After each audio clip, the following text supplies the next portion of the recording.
Now the next thing we'll need in the scene is some rocks. So let's model some. We'll actually model 2 rocks, so we have some variation there. And about rocks modeling, it can be sometimes really tricky, and the best way to approach that is actually to look at some rocks.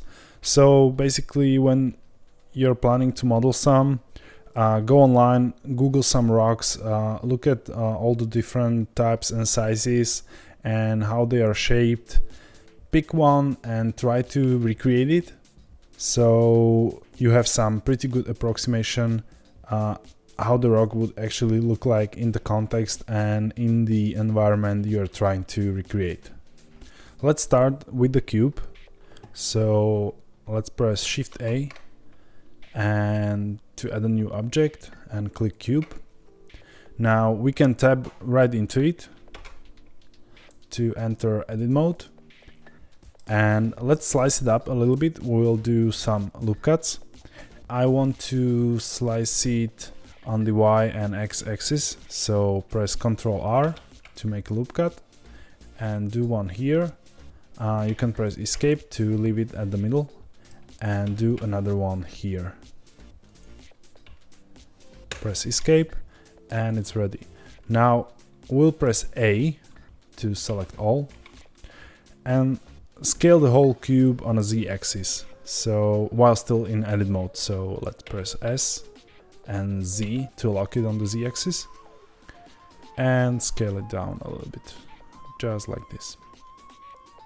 Okay, now I want to make this rock a little bit more interesting, so let's go to the face select. You can switch it here or with 1, 2 and 3. So let's press 3 to face select and select this one up on the top, an additional 2 here, and we'll extrude them. So press E to extrude and drag them up a little bit. Okay, we'll need to go back to the vertex select, so press 1. And for the shaping of the rock, we will use proportional editing again. So you can find the icon here, or you can press O to just enable it. And right now we will select some random vertices around the surface. So for example, this one. Press G, and without locking it, we will just drag it out a little bit. Now rotate with the middle mouse button. Select another one and drag it out too.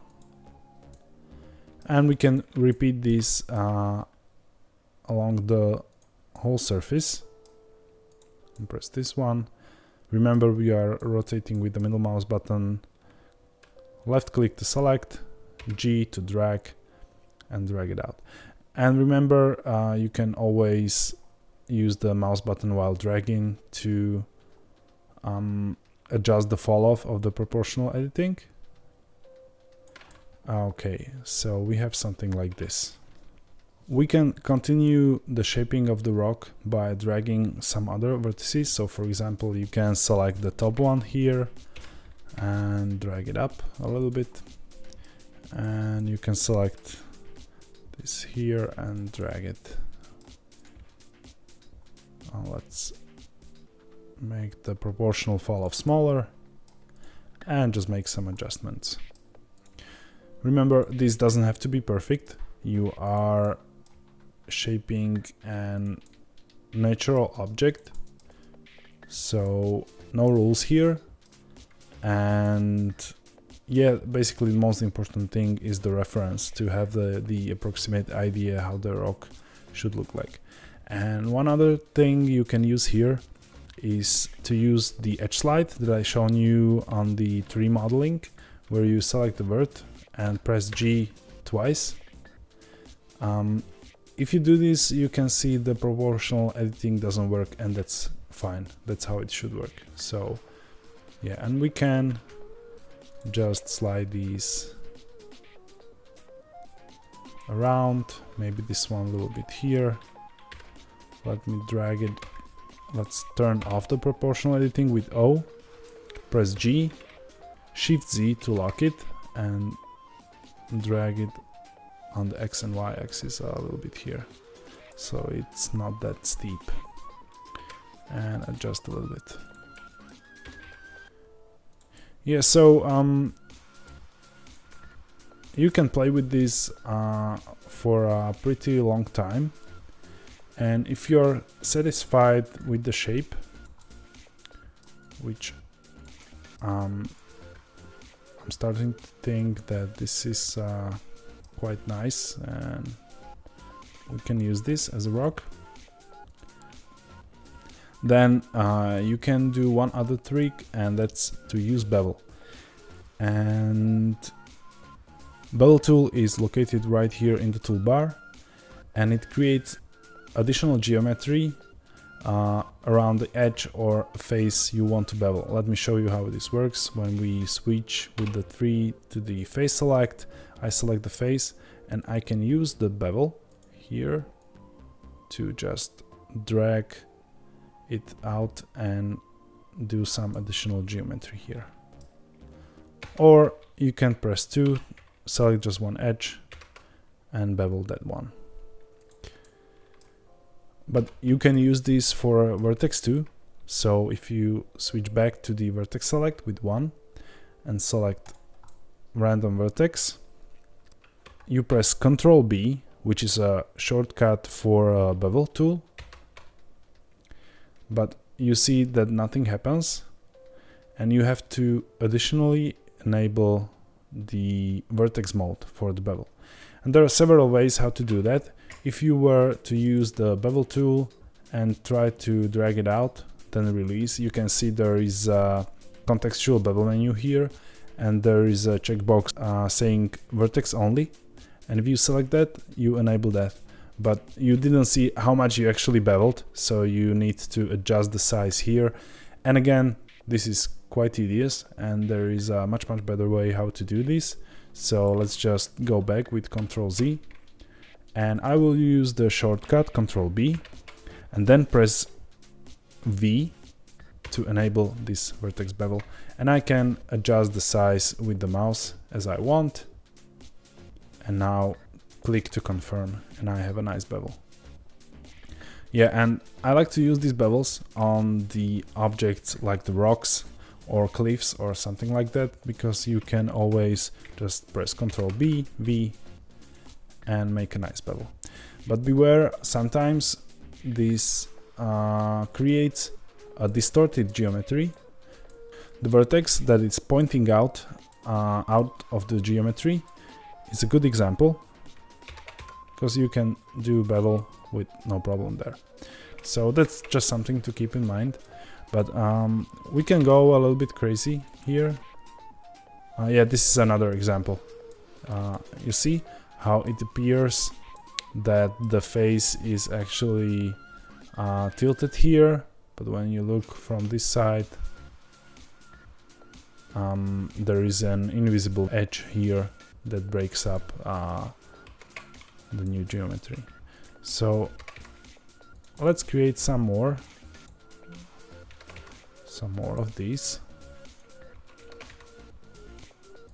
So we have some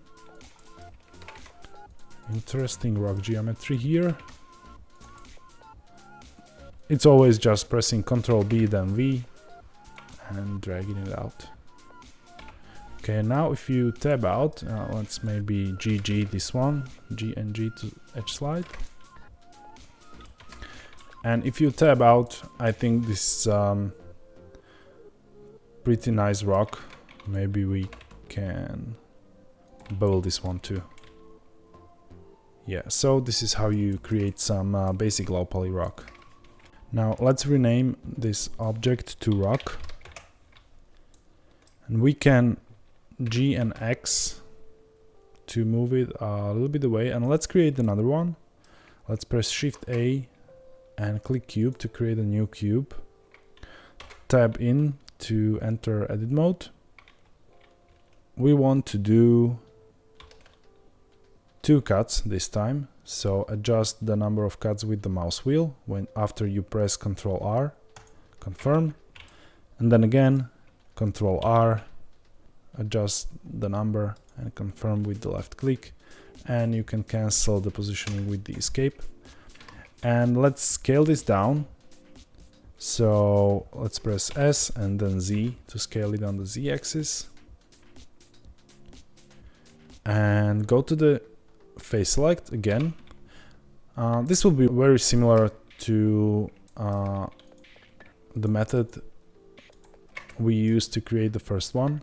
So with holding shift, left click these faces, press E to extrude them. And then let's just press the top one, E to extrude. And then again, if you go into the vertex select by pressing 1, you can select basically more vertices at once.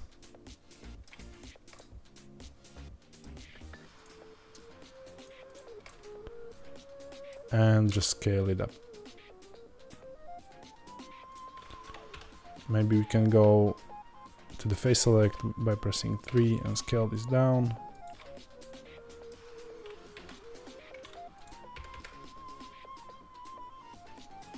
And again, right now it's just about shaping the rock. So select the vertices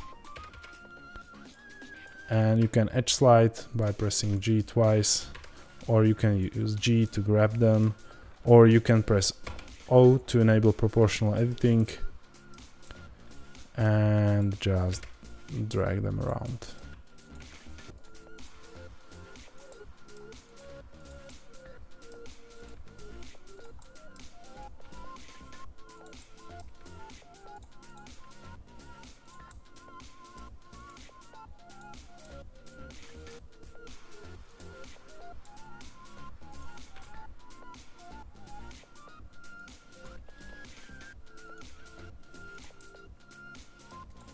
Yeah, we can drag some of these down on the edge.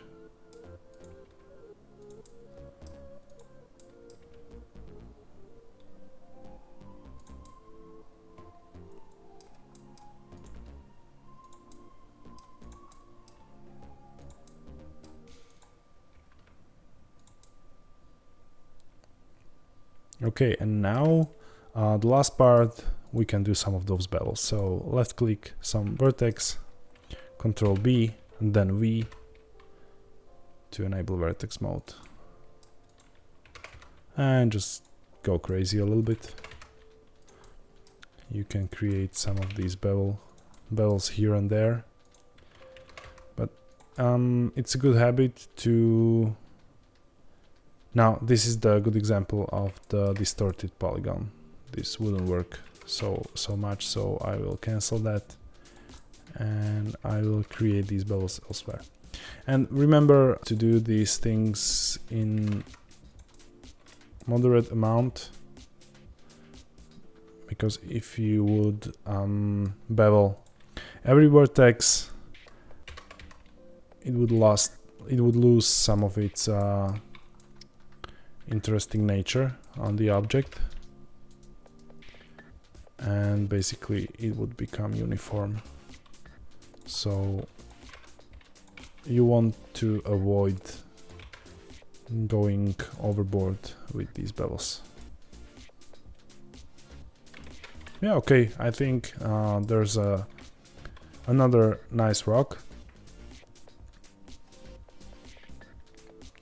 We can tab out to cancel edit mode, and again, let's name this rock.